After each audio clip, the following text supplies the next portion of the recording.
Selamat malam Bapak-Bapak yang Ibu terkasih dalam Tuhan Yesus Kristus. Kita akan memulai ibadah tengah minggu pada hari Rabu 25 Mei 2022 pada malam hari ini. Mari kita persiapkan hati dan pikiran kita hanya tertuju kepada Allah, karena Roh Kudus telah menghimpun kita kembali pada malam hari ini untuk beribadah bersama secara daring dari rumah kita masing-masing melalui aplikasi Zoom, hanya untuk memuji dan memuliakan namanya. Seperti biasa, sebelum kita memulai ibadah malam ini, mari bersama kita bersaat teduh.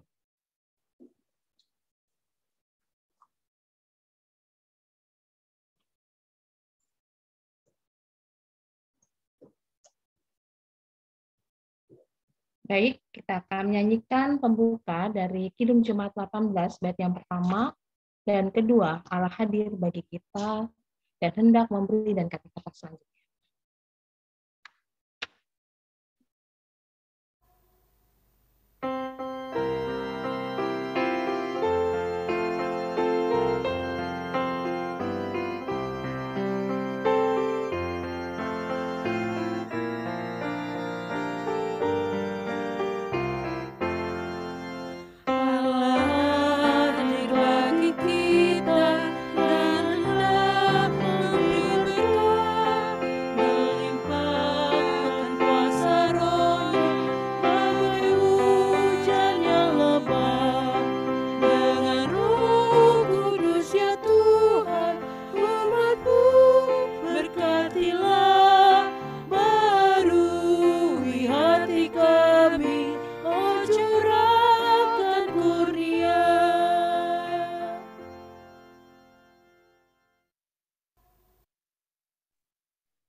Kita akan masuk ke fotum dan salam. Kebaktian tengah minggu ini adalah tanda persekutuan kita dengan Allah yang telah menyatakan dirinya sebagai pencipta langit dan bumi, sebagai Allah penebus dosa manusia, dan sebagai Allah pemelihara yang di dalam Yesus Kristus menyatakan kesetiaannya turun-temurun. Amin. Amin. Salam sejahtera untuk saudara semua yang telah menyambut panggilan Tuhan Yesus Kristus untuk berbakti kepadanya pada malam hari ini. Salam sejahtera bagimu juga dalam Tuhan Yesus Kristus. Baik, Bapak Ibu terkasih, sebelum kita akan mendengarkan pemberitaan firman yang akan dibawakan Bapak, doa syukur, mari kita berdoa.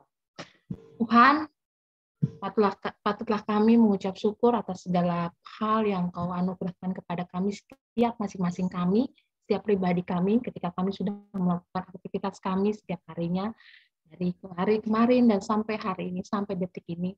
Tuhan telah mempertemukan kami, walaupun tidak secara tatap muka, tapi melalui aplikasi Zoom ini kami bisa bersekutu bersama. Biarlah apa yang kami lakukan hari ini turut dari kehendak-Mu. Terima kasih untuk segala hal yang terjadi dalam kehidupan, hal dalam keluarga, dalam karir kami, dalam kehidupan kami selainnya. Tuhan, berkatilah ibadah ini, biarlah dari awal, tengah hingga akhirnya, kami bisa memuji dan memuliakan nama-Mu, dan tentunya akan mendengarkan firman yang akan dibawakan oleh Bapak Pendeta. Terpujilah nama-Mu Bapa. Amin.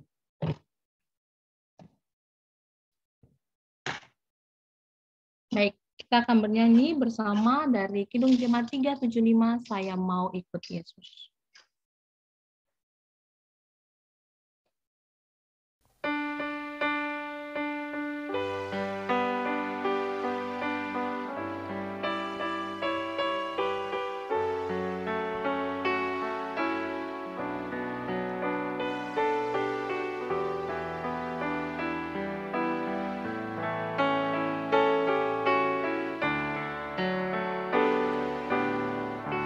Saya mau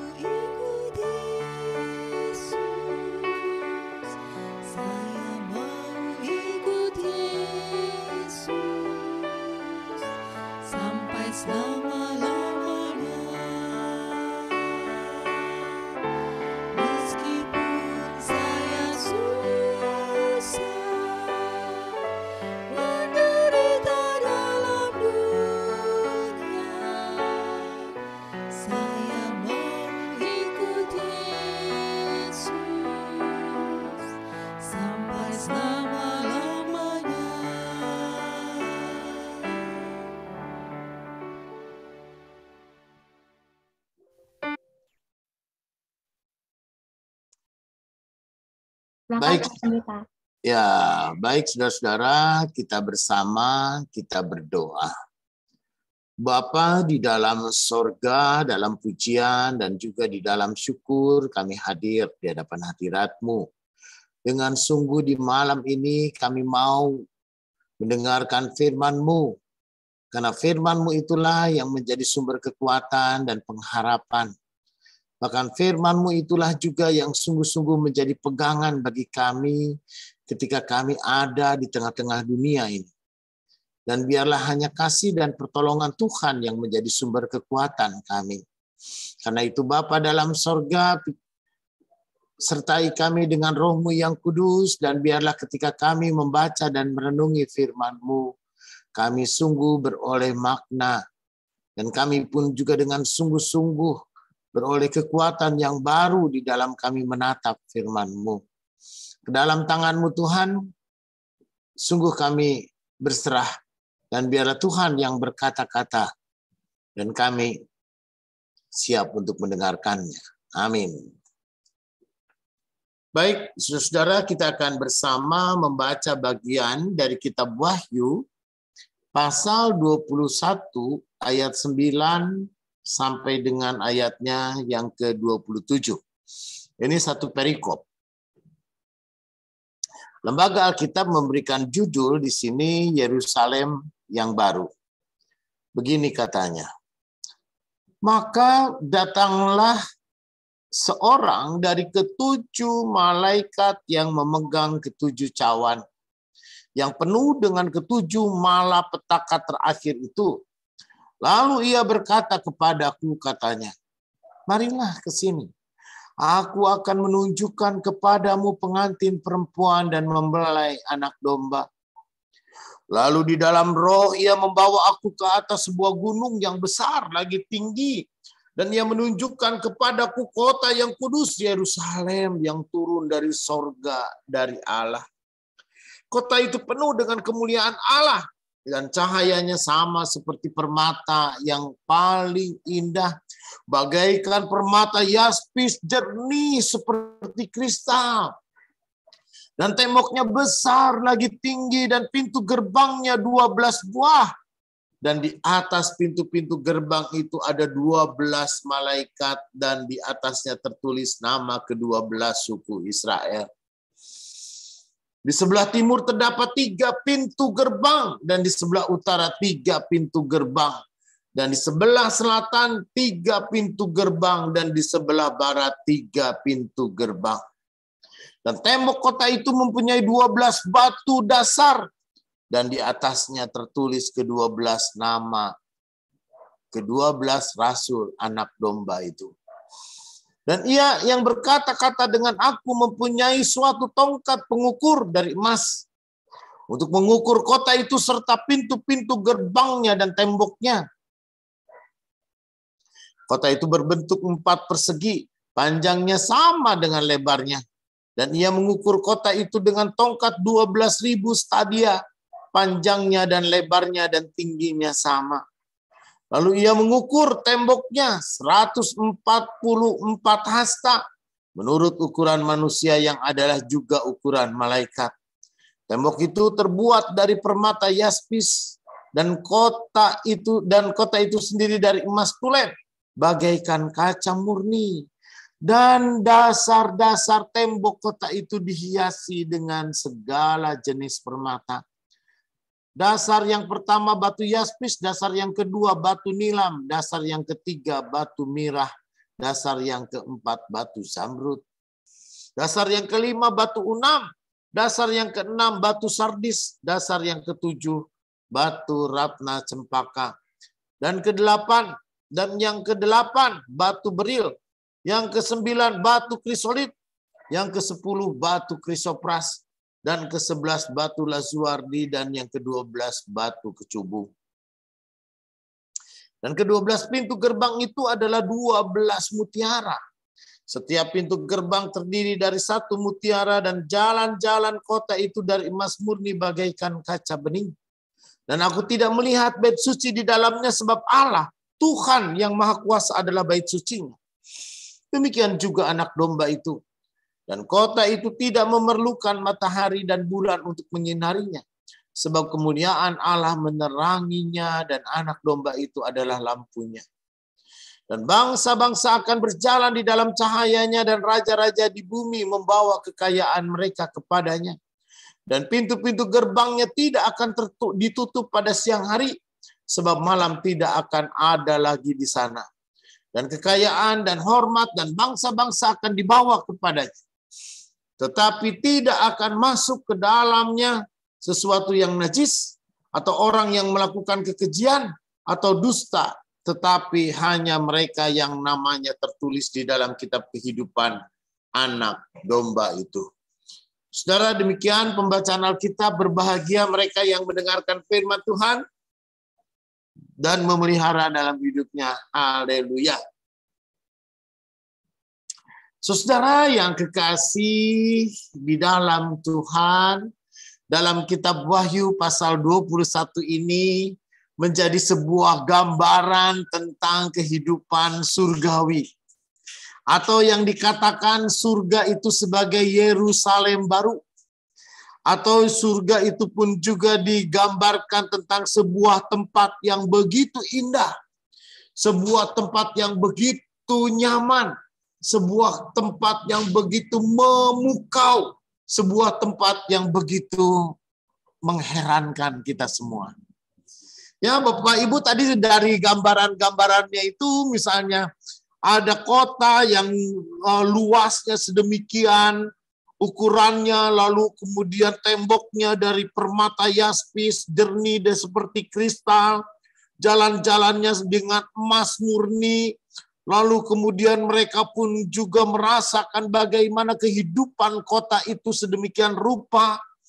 Ada 12 pintu gerbang, 3 di utara, 3 di selatan, 3 di barat, 3 di timur. Nah, saudara yang kekasih di dalam Tuhan, ini adalah sebuah ilham. Sebuah ilham, sebuah wahyu atau revelation ataupun juga gagasan yang kemudian diterima oleh Yohanes. Ya, oleh Yohanes sehingga dia mengungkapkan kitab Wahyu ini. Apa yang disebut oleh Yohanes ini sebagai gambaran tentang Tuhan. Apa yang digambarkan oleh Yohanes ini sebagai surga, sebagai suatu gambaran tentang surga. Karena itu saudara yang kekasih di dalam Tuhan, ada banyak orang atau banyak agama ataupun juga banyak keyakinan yang memberikan gambaran-gambaran kehidupan surgawi. Seperti apa gambaran kehidupan surgawi itu? Ada orang yang menyebutnya Sangrila, atau orang menyebutnya sebagai nirwana, atau orang menyebutnya lagi sebagai surga, gitu ya, atau sawarga, ya, sehingga pemahamannya pun juga beda. Tetapi ada orang yang menyebutnya lagi dengan jana, lalu kemudian bagaimana ketika orang berbicara tentang jana, orang berbicara tentang kehidupan, keyakinan, dan gambaran-gambaran keyakinan yang seperti apa. Karena itu saudara yang dikasih di dalam Tuhan, maka apa yang dikatakan oleh Yohanes ini merupakan suatu gambaran kehidupan yang indah. Suatu kehidupan yang didambakan oleh semua orang. Sebuah kehidupan yang diharap-harapkan oleh semua orang.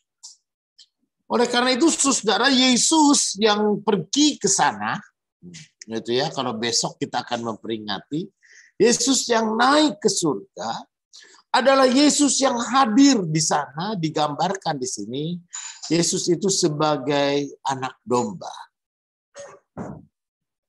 Ya, Yesus itu digambarkan sebagai anak domba yang kemudian hadir bersama dengan mempelai perempuan.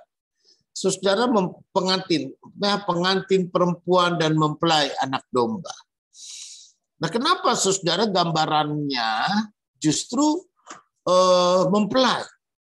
Ya, sehingga ada orang yang salah tafsir, orang semau-maunya menafsirkan, katanya kalau orang Kristen itu kalau mati nanti di sana jadi pengantin, dikawinkan lagi. Saudara, sebenarnya bukan itu pengertiannya. Ya, tetapi mempelai itu menjadi suatu gambaran satu dan kesatuan di dalam kasih. Orang yang hidup dalam perkawinan itu kan hidup saling mengasihi, Pak. Jadi orang yang hidup dalam saling mengasihi itu hidup di dalam kesatuan. Hidup yang saling mengasihi itu maka dia akan hidup dalam persekutuan yang satu, utuh. Ya karena itu saudara, gambarannya karena umat itu adalah hidup di dalam kasih, bagaimana umat itu pun juga saling mengasihi, maka ketika hidup di dalam saling mengasihi dan hidup oleh karena kasih dan di dalam kasih itulah, maka dalam kehidupan surgawi, maka orang menggambarkannya seperti mempelai. Karena itu saudara yang kekasih di dalam Tuhan, penulis kitab Wahyu ini, dia mau mengatakan dia dari awal, datanglah seorang, di sini memang pemahaman angka itu menjadi pengertian yang harus kita tafsirkan. Misalnya kata 7. Maka datanglah seorang dari ketujuh malaikat, ketujuh cawan yang penuh dengan ketujuh malapetaka, gitu ya. Apa maknanya 7? Saudara, dalam kehidupan Israel itu ada angka-angka yang angka yang punya arti atau angka-angka keramat gitu ya, menjadi angka yang khusus gitu loh. Angka yang khusus punya arti khusus, punya pengertian yang khusus. Ya misalnya 1, angka 1. Angka 1 itu menggambarkan Allah yang Maha Esa. Sehingga dalam kitab Ulangan, "Hei Israel, Allah itu Esa." Ya, Allah kita itu Esa, kasihlah Tuhan Allahmu gitu. Jadi Esa itu 1. Angka 1. Angka yang kemudian cukup berarti adalah angka 3. Ya, selain angka 1 adalah angka 3. Angka 3 itu menggambarkan Allah Bapa, Anak, dan Roh Kudus. Ya, meskipun 3 ini pun juga adanya, tapi tetap Esa. Ya, lalu kemudian Yunus masuk ke dalam perut ikan. Lalu pada hari yang ketiga dia keluar dari perut ikan. Lalu kemudian Yesus mati. Ya, masuk ke dalam kubur. Pada hari yang ketiga dia bangkit dari antara orang mati. Nah, jadi angka 3 ini memang memiliki pengertian gitu Allah yang Maha Kuasa. Nah, angka 7, saudara, angka 7 itu adalah angka sempurna. Gitu ya, karena Allah menciptakan 6 hari lamanya. Ya, 6 hari Allah bekerja, 6 hari Allah pun juga melakukan segala karyanya, dan pada hari yang ke-7 ya semuanya berhenti, semuanya harus ibadah, ya hari Sabat gitu, yang ke-7 itu hari Sabat dan hari di mana Tuhan membuat semuanya menjadi kudu ibadah. Jadi hari yang ke-7 itu adalah hari sempurna. Jadi setelah Tuhan menciptakan 6 hari, maka 7 itu adalah sempurna. Memang saudara bagi Israel 7 itu sempurna, tapi bagi orang Chinese saudara yang angka sempurna itu angka 8. Ya kenapa orang Chinese memahami angka 8 itu adalah sempurna? Karena nggak ada putusnya. Ya nyambung gitu. Nyambung terus dia. Itu 0 memang begitu tapi gampang, nggak ada kemelutnya. Tapi hidup itu penuh dengan kemelutnya dan liku-liku, tapi akhirnya nyambung gitu. Nah, tetapi orang Israel memahami 7 itu adalah sempurna. Lalu angka setelah 7 apa? Angka 12. Saudara, maka di sini tadi ada 3 di utara, 3 di selatan, 3 di barat, 3 di timur gitu ya. Lalu saudara gambaran-gambaran tentang pintu gerbang ini ya ada 12. Di atas pintu gerbang itu ada 12 malaikat dan tertulis dari 12 suku. Ya, kenapa 12? Karena suku Israel ada 12. Anak-anaknya Yakub 12. Murid Yesus ada 12. Nah, dari 12 dan 12 ini lalu kemudian ada pemahaman tentang kelipatan. Sehingga hanya 144.000 orang yang katanya diselamatkan. Itu kan kelipatan. Itu pun juga adalah sebuah perumpamaan, ya, sebuah perumpamaan. Yang kita tidak bisa menafsirkan bahwa hanya 144.000 orang saja nanti yang diselamatkan. Padahal orang Kristen itu sudah lebih dari 1 miliar di muka bumi ini. Nah, tetapi itu adalah angka-angka yang kemudian sebuah parabel, sebuah perumpamaan.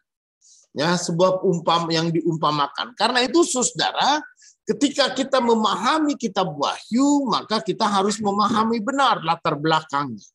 Pengertian-pengertian itu. Nah, karena itu apa yang digambarkan di dalam kitab Yerusalem baru ini?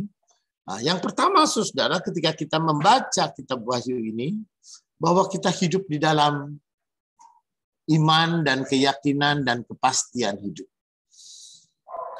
Ya, jadi kalau orang bicara tentang kehidupan surgawi, kalau orang bicara tentang kehidupan keselamatan, apakah di dalam Yesus ada keselamatan? Apakah Yesus adalah juru selamat? Benar. Apakah Yesus itu pun juga adalah penyataan keselamatan? Memang benar. Nah, melalui kitab Wahyu ini tidak ada lagi keraguan. Tidak ada lagi kesangsian. Yesus yang naik ke surga, itu adalah sebuah realitas. Yesus yang bangkit dari antara orang mati. Lalu dia naik ke surga, untuk menyediakan tempat supaya di mana Yesus ada, maka kita pun juga semua berada. Karena itu saudara, dengan gambaran Yesus yang naik ke surga dan gambaran tentang surga itu adalah sebuah keyakinan dan sebuah kepastian bahwa realitas kehidupan orang percaya di dalam Kristus Yesus semuanya adalah hidup di dalam kepastian akan keselamatan. Karena itu saudara jangan dipahami, orang seringkali memahami kehidupan kekristenan. Kekristenan enggak menyelamatkan. Ya, Yesus yang jalan kebenaran. Ya, Yesus itu akulah jalan kebenaran dan hidup dan seorang pun tidak akan sampai kepada Bapa kalau tidak melalui aku.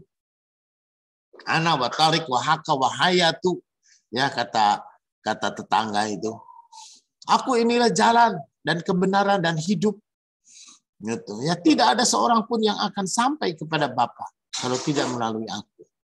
Jadi saudara, bukan kekristenan, bukan gereja yang menyelamatkan, itu Yesus Kristus. Gitu ya. Sehingga kita tidak terikat dan tidak terpaut dengan gereja, kita tidak terikat dan tidak terpaut dengan kekristenan itu sendiri, karena kekristenan itu pahamnya beda-beda. Gereja pun juga bisa berbeda paham. Tetapi ketika kita bicara Yesus Kristus, maka dia adalah juru selamat. Dan kita semua mengaminkan Yesus adalah Tuhan dan Yesus adalah juru selamat. Bagaimana kita memahami, bagaimana kita menerjemahkan pemahaman-pemahaman iman kita, itu tentu saja ya berbeda-beda. Tetapi ketika Yesus naik ke sorga, Yesus yang naik ke sorga adalah Yesus yang menyediakan tempat bagi kita. Supaya setiap orang yang percaya dengan sungguh, kita boleh ada bersama dengan Tuhan Yesus. Di mana Yesus ada, maka kita pun juga berada. Yang kedua, Bapak, Ibu, dan saudara-saudara, tentu saja kalau surga itu adalah sebuah menjadi tujuan hidup dan keselamatan kita, maka surga itu bukan hanya sekedar sebuah tujuan. Yang menjadi tujuan yang utama dari kehidupan surgawi itu adalah keselamatan di dalam Yesus Kristus. Karena itu bagaimana orang bisa hidup dengan selamat? Bagaimana orang mau menyatakan keselamatan? Ayat terakhir 27 mengatakan begini. Saudara, orang yang bisa masuk ke dalam kerajaan Allah adalah orang yang sungguh-sungguh hidup di dalam iman dan percaya yang sungguh. Nah, hidup yang mengikut Yesus. Tapi tidak akan masuk ke dalamnya adalah orang yang najis, melakukan kekejian, dusta. Ya, dengan kata lain mereka yang jahat dan mereka yang tidak melakukan sesuatu kehendak Tuhan dengan baik. Atau mereka yang namanya tidak tertulis di dalam kitab kehidupan. Maka mereka adalah orang-orang yang tidak layak.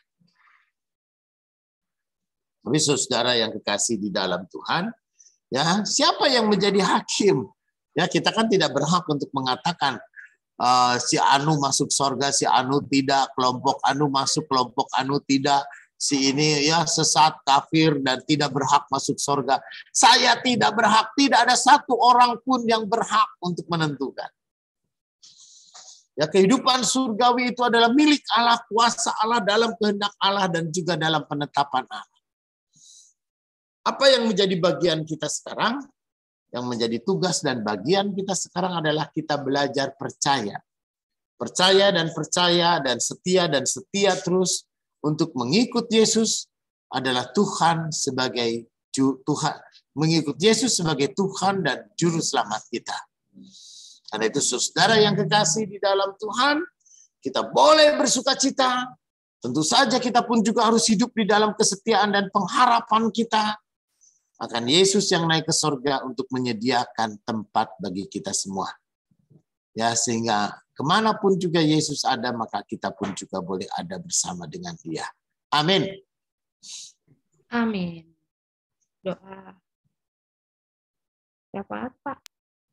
Oh ya, baik, kita bersama. Kita ada pokok doa yang secara khusus kita bawakan dalam doa syafaat.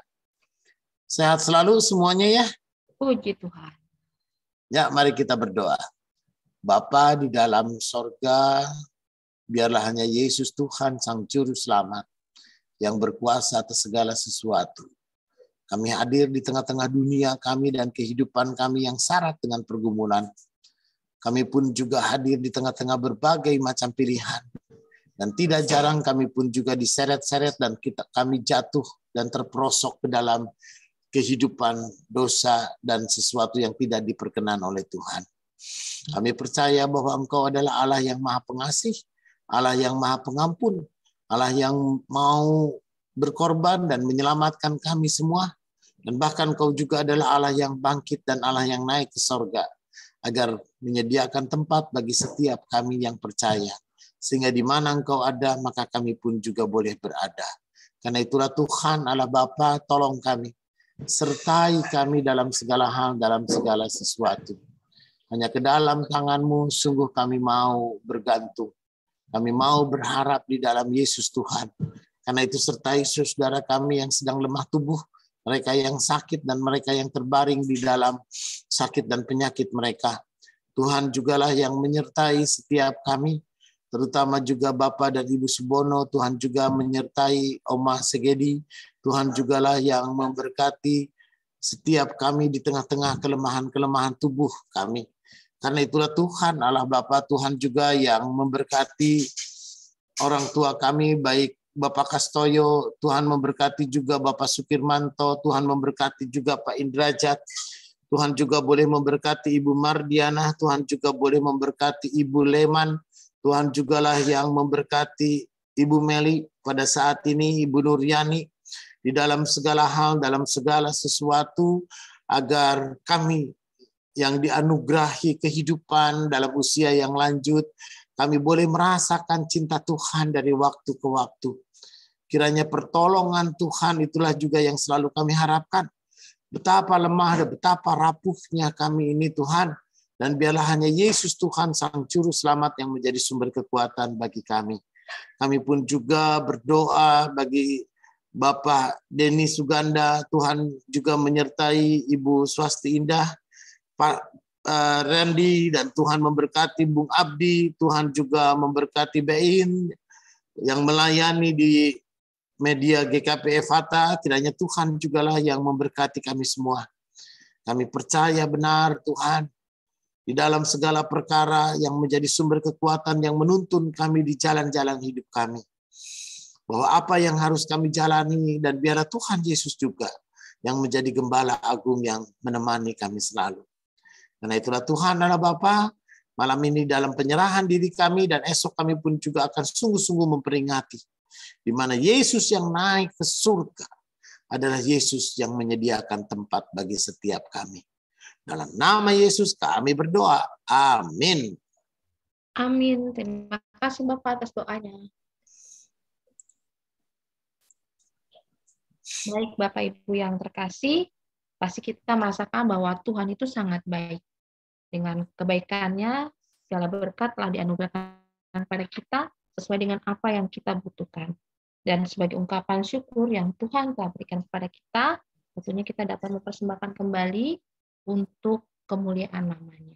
Dengan mendasarkan dari 1 Tawarik 29 ayat 17a yang begini firman-Nya. Aku tahu ya Allahku, bahwa Engkau adalah penguji hati dan berkenan kepada keikhlasan. Maka aku akan mempersembahkan semuanya itu dengan sukarela dan tulus ikhlas.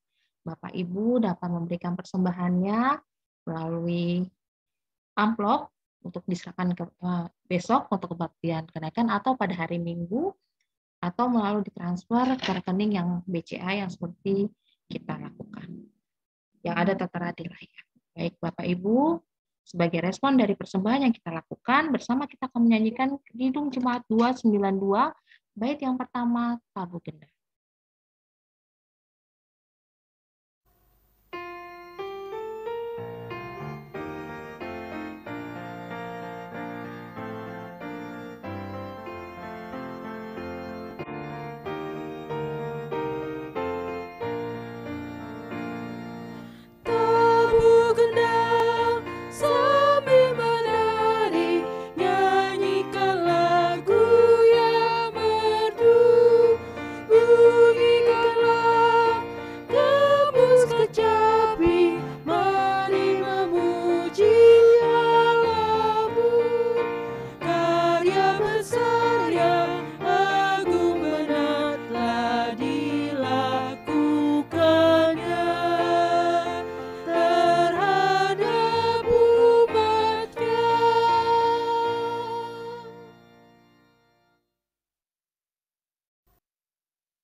Mari kita berdoa persembahan. Ya Tuhan, terimalah persembahan yang akan kami serahkan esok ataupun hari Minggu sebagai ungkapan syukur atas segala berkat yang Kau berikan keanugerahkan kepada kami. Dan biarlah persembahan yang kami lakukan ini dapat menjadikan berkat dalam pekerjaan dan pelayanan-Mu di gereja di KPL Cakung. Berkatilah tangan kami yang memberikannya dan berkatilah orang-orang yang memberikannya. Terima kasih Tuhan Yesus. Amin.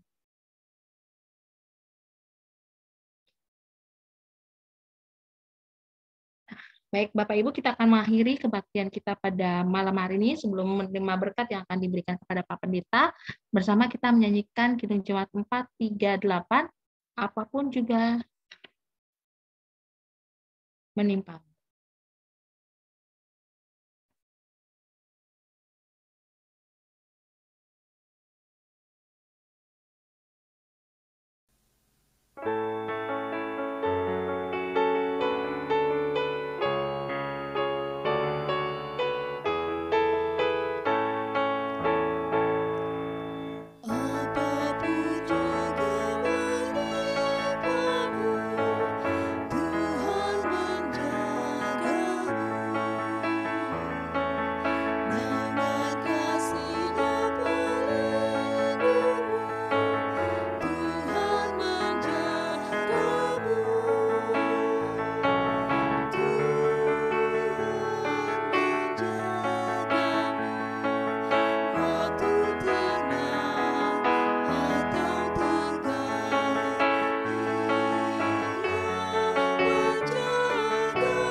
Baik, saudara-saudara, saat kita untuk menerima berkat Tuhan. Tuhan memberkati engkau dan melindungi engkau. Tuhan menyinari engkau dengan wajah-Nya dan memberi engkau kasih karunia. Tuhan menghadapkan wajah-Nya kepadamu dan memberi engkau damai sejahtera. Amin. Amin. Amin.